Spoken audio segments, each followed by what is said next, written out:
starting our descent now. I'm entering 5,500 feet is our initial descent altitude, so we can shoot the GPS approach at Cut Bank. Now that I've entered that, I'll put the autopilot in alt and vertical speed at the same time and then dial in our rate of descent at 500 feet a minute. And she's starting down.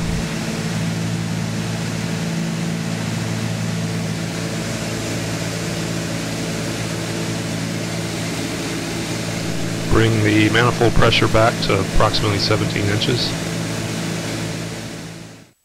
Alright, I'm going to plug in the mic here for the intercom, because I'm going to take you through shooting a GPS approach at Cut Bank. We're going to do the GPS runway 31 approach.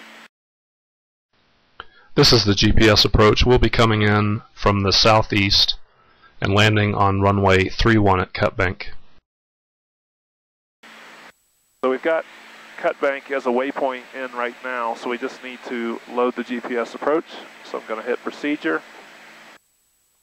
I'm going to select the approach, so I'm going to hit enter. And it's the GPS runway 31, so I'm going to enter, and we're going to go via Penry, way the heck out to the southwest, but for the purposes of showing the procedure, we'll do that.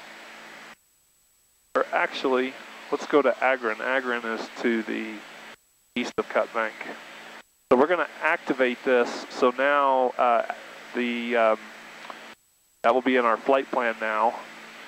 So you can see it's on our screen here in magenta, and the airplane will start turning now toward Agrin. The initial altitude for Agrin is 5,400 feet. So what I've done is I've just put 5,500 feet in for now. We're shooting this approach VFR.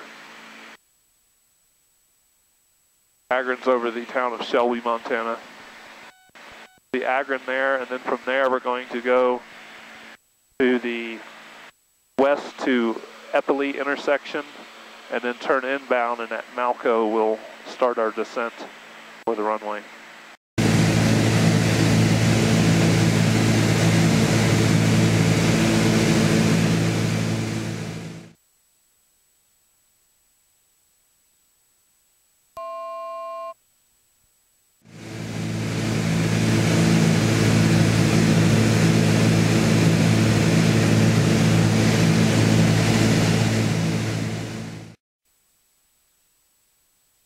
Okay, we need to do the descent approach checklist as we're getting close.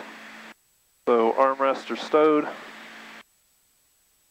seat belts and harnesses are fastened, mixtures are set, fuel pumps are on low. Cut Bank Municipal Airport. Automated weather observation 1640 Zulu. Wind 270 at 15. Visibility 10. Sky condition overcast. 9,500. Temperature 09 Celsius. Dew point -01 Celsius. Altimeter 29 Remarks. Density altitude 4,500. Cut Bank Municipal Airport. Automated weather observation. I'll show you a little trick here. Let's say we want to bypass Agrin intersection. What I'm going to do is I'm going to put the heading bug on about 290 degrees, and I'm going to put the autopilot in heading mode. So as you'll see, the autopilot's going to start turning and heading on a heading of 290. Now I want the autopilot to capture the next leg. So what we can do is we can go to flight plan, and then we can activate Eppley, or highlight Eppley I should say, and then go menu and say activate leg. It wants us to confirm that. We'll say yes. And in a minute, that leg should become magenta and become active. So now if we put the autopilot in heading and nav mode simultaneously, it will now intersect that leg. And I have to apologize, it's very bumpy today. I just can't ever seem to shoot these videos when it's not bumpy, but this is northern Montana and this is spring in northern Montana. It's always turbulent here. The wind's always blowing right now, the winds. Pretty strong out of the west. Typical Montana spring day. I'm taking a further cut now, heading 285 to intercept that course between Agron and Eppley. See, there's a little cell that's just popped up just to the right, to the east of the final approach center line. It's not as bad as it looks.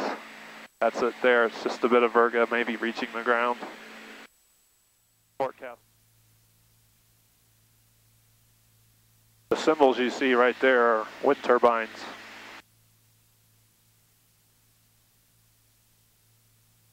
Good progress here. We're just getting ready to intercept our course from Agron to Eppley. We've done this earlier.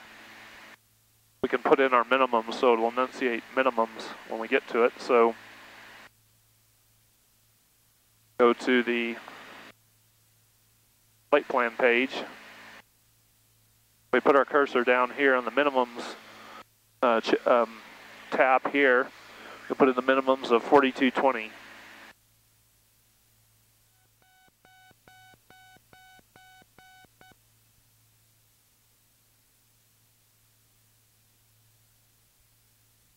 I'll zoom it back out here. We're starting our turn.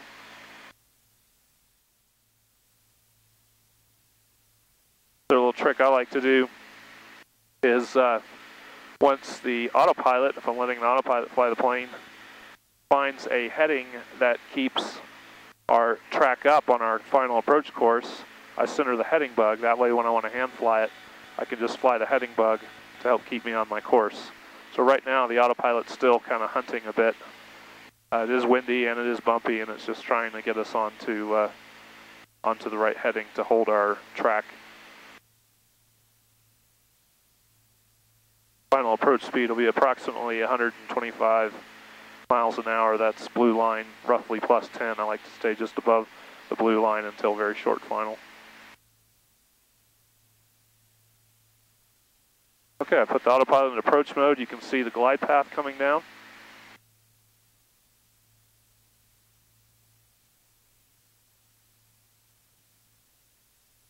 Just about a half dot up. We'll go gear down and flaps 15.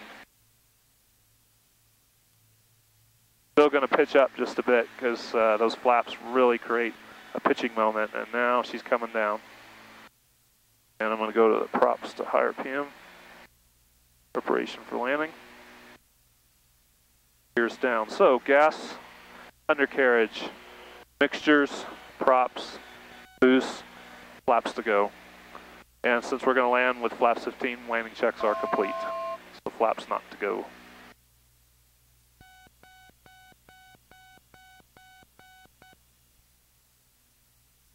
She's hunting a bit, but she's got the glide path nailed, spot on, and she's struggling a bit with the course. I think it's because of the turbulence and wind, but she's doing okay. Cutbank traffic, Twin Cessna 1 Whiskey Delta is a 3-mile final for runway 31, cutbank. Back on glide slope. Minimums. There's our minimum enunciation.